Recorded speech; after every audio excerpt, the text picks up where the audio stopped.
নমস্কার, আমি রাজীব চক্রবর্তী। আপনারা দেখছেন আপনাদের চ্যানেল অ্যাস্ট্রো রাজীব। অত্যন্ত গুরুত্বপূর্ণ একটি আলোচনা। শনিদেব বক্রী হচ্ছেন কুম্ভ রাশিতে 29শে জুন রাত 12টা 46 মিনিট নাগাদ।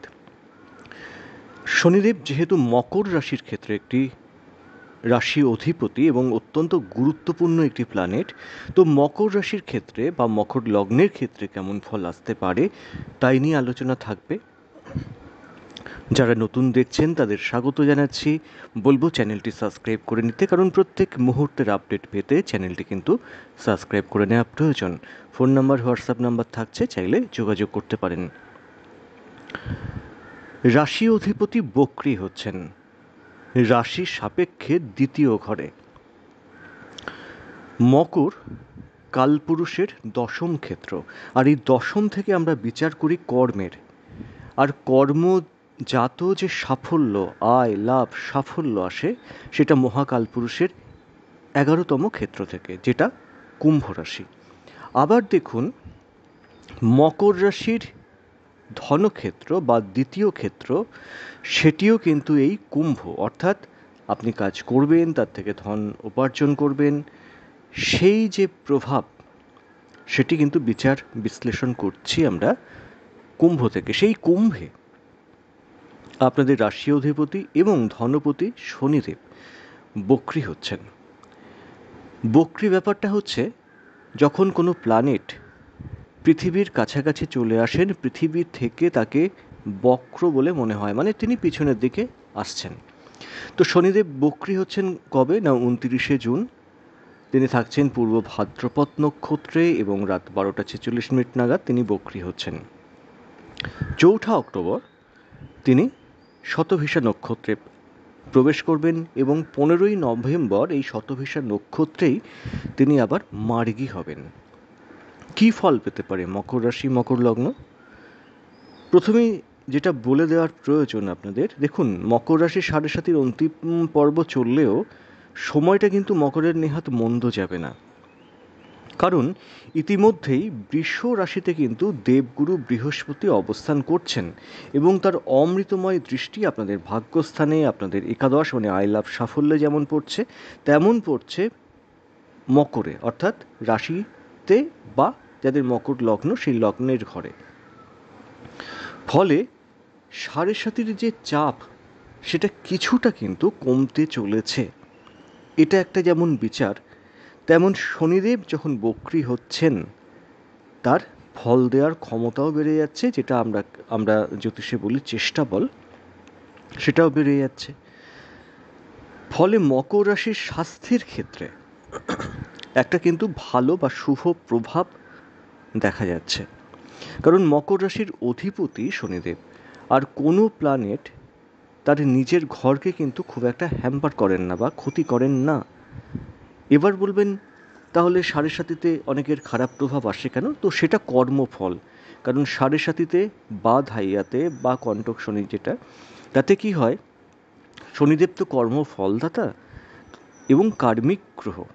তো এই কর্মফলদাতা শনিদেব নিরপেক্ষভাবে ফলের বিচার করেন। তো বাবা যেমন সন্তানকে বকেন, মারেন, এগুলো তো করেন, তো সেই রকমই আবার আদরও করেন। তো শনিদেব প্রত্যেক রাশিকেই কম বেশি শুচিশুদ্ধ করেন। অন্য অন্য রাশি, বিশেষত মেষ, সিংহের ক্ষেত্রে সাড়ে সাতির যেমন প্রভাব পড়ে, মকর বা কুম্ভে অতখানি কিন্তু শনিদেব প্রভাব দেন না। কিছুটা কম দেন, দেন বটেই, তবে কিছুটা কম দেন।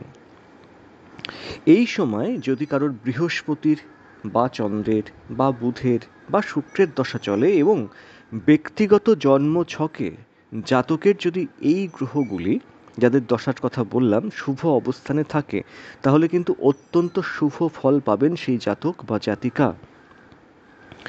বক্রী শনিদেব এই সময় মকরের কর্মক্ষেত্রের একটা অগ্রগতি দেবেন।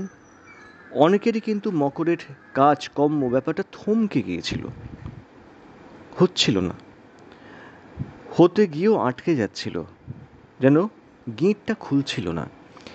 এই সময় কিন্তু যারা কর্ম খুঁজছিলেন কিছু কর্মপ্রাপ্তির সম্ভাবনা থাকছে বা কর্মপ্রাপ্তির সম্ভাবনা তিনি বাড়াবেন। আর্থিক ক্ষেত্রের উন্নতিও হতে গিয়েও যে সমস্ত কাজ আটকে যাচ্ছিল বা হচ্ছিল না সেই সমস্ত বাধা কাটতে চলেছে। এই সময় কিছুটা যোগাযোগ বাড়বে, তবে প্রেমজ ক্ষেত্রে বা বিয়েতে বাধা পড়ে যাওয়ার কিন্তু সম্ভাবনা থাকছে। বক্রী শনির দৃষ্টি পড়বে আপনাদের চতুর্থ ক্ষেত্রে। তো পড়শিদের থেকে বা বন্ধুদের থেকে কোনোভাবে কিছু কথা বা তাদের পরিষ্কার বাংলায় যাকে কান ভাঙানি বা ভাঙচি বলে সেই রকম সম্ভাবনা কিন্তু থাকছে। আপনার নামে দুটো কথা বললো যেটা আপনি নন, সেই রকম কথা আপনার কানে হয়তো পৌঁছে গেল, মানে আপনার যারা কাছাকাছি আসছে তাদের কানে পৌঁছে গেল। এই ঘটনা ঘটতে থাকবে। কিন্তু দেখুন, ভাগ্যক্ষেত্রে দেবগুরু বৃহস্পতির অবস্থান, এই দৃষ্টি আপনাকে সর্বদিক থেকে কিন্তু রক্ষা করবে। তারা যা করে করুক না, আপনি আপনার কাজটি করে যান। তবে ব্যাহত হতে পারে কিন্তু মানসিক স্থিতি। বক্রী শনির যে কোনো প্ল্যানেট, শুধু বক্রী শনি বলে কথা না, যখন যে ঘরে তিনি থাকেন তার আগের ঘরেও কিন্তু কিছুটা ফল তিনি প্রদান করেন। এই সময় ভাই বোনের সঙ্গে সম্পর্কের অবনতি হতে পারে বা ভাই বোনের স্বাস্থ্যের হানি কিন্তু নির্দেশ করছে। সম্পত্তি সংক্রান্ত কোনো বিবাদ বা গণ্ডগোলের সম্ভাবনা থাকছে, যদি কোনো উত্তরাধিকারী থেকে প্রাপ্ত কোনো সম্পত্তি হয় বা সেক্ষেত্রে কিছু গণ্ডগোলের সম্ভাবনা থাকছে। মাতুল বা মামা তারা কিন্তু শত্রুতা করতে পারে বা তাদের দিক থেকে শত্রুতা আসতে পারে। এই সময় বাক্যে সংযম প্রয়োজন মকরের। মুখের বা দাঁতের কোনো রোগ হওয়ার সম্ভাবনা বাড়তে পারে। অ্যালার্জিক জাতীয় কোনো রোগ থেকে সাবধান। ব্যথা যন্ত্রণার প্রকোপ থেকে একটু নজর দিতে হবে সেই সমস্ত ক্ষেত্রে। শত্রুতা বাড়লেও শত্রুরা কিন্তু এই সময় পরাজয় স্বীকার করতে বাধ্য হবে। আগেও বলেছি, কর্মপ্রাপ্তির সম্ভাবনা থাকছে।